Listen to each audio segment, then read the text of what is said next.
So now the Biden administration pushing its climate agenda with some new aggressive rules, aggressive with a capital A. They require most fossil fuel power plants to reduce greenhouse gas emissions by 90% by the year 2040, or they'll be shut down. These new rules rely on rarely used carbon capture technology for those cuts.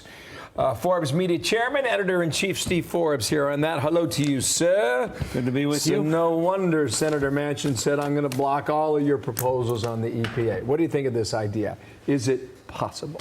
Absolutely not. This is the biggest power grab in American history. They're not going through Congress. They're destroying an industry. They're taking over industries. Every modern convenience they're making sure you can't use, whether it's dishwashers, washing machines, air conditioners, any gas stoves. It's an unprecedented power grab.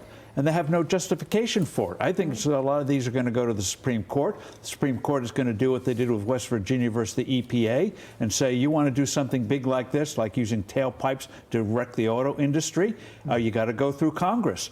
And this thing doesn't work. Germany has 2 to 3 times the cost of energy that we do in this country because they went this route, and they didn't even go as far as Biden's proposing. Wow, interesting. Yesterday, the EPA said, oh, this time it's legal, even though the Supreme Court just said that it wasn't. What's different? There's no difference. They're using any stratagem they can. They say since they do have the right to do tailpipe emissions, therefore they can use that little thing to do the whole industry, wreck the whole industry.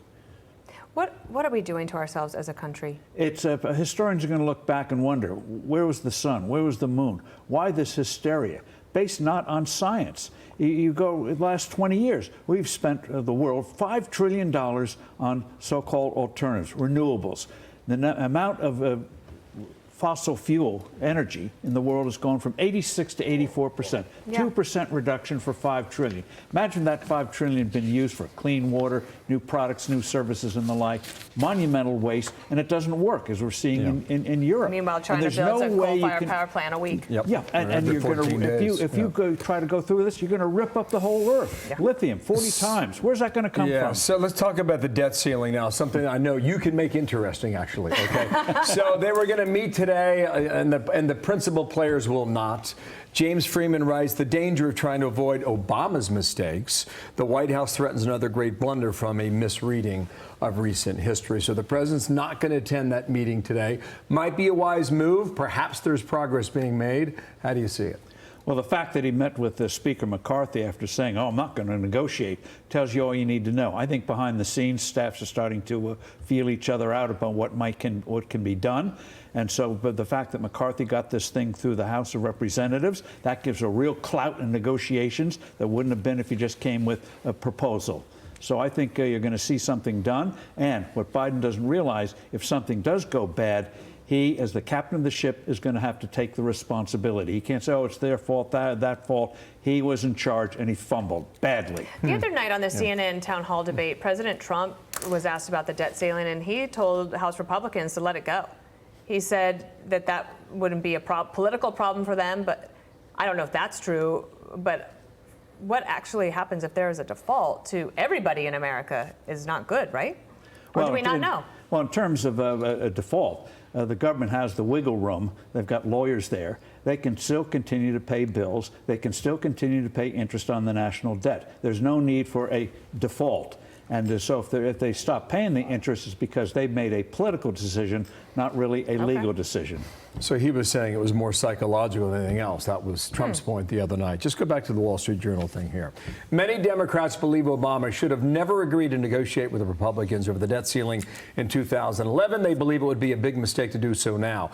If Mr. Biden's withdrawal from negotiating with Congress turns out to be the fiscal equivalent of his withdrawal from Afghanistan, is it possible to overstate the risks? End quote. Well, it shows this administration is throwing aside all sense of responsibility. Even in 2011, you had Harry Reid, who headed the Democrats, no lover of Republicans, and McConnell and others saying, you got to do something. And they finally went to the president and said, here's the deal, do it. And Boehner couldn't deliver the caucus at first, but finally they did something. And they cut the budget by $1 trillion, $900 billion over an 8-year period. So, and then the last, as that journal pointed out, the last 10 debt ceiling negotiations, there have been 7 negotiations. Only 3 just let the credit card go. 7. And the American people understand you can't keep spending the way we've been spending. They do link the troubled economy, what's happening around the world, lack of stature for America because we're not getting our act together. Instead of the president going before the nation say, here's what we got to do, he's part of the problem. It'd be smart of him to cut a deal. I mean, he saw those numbers the other day. It'd be really smart of him. Do you think he will? To do a deal.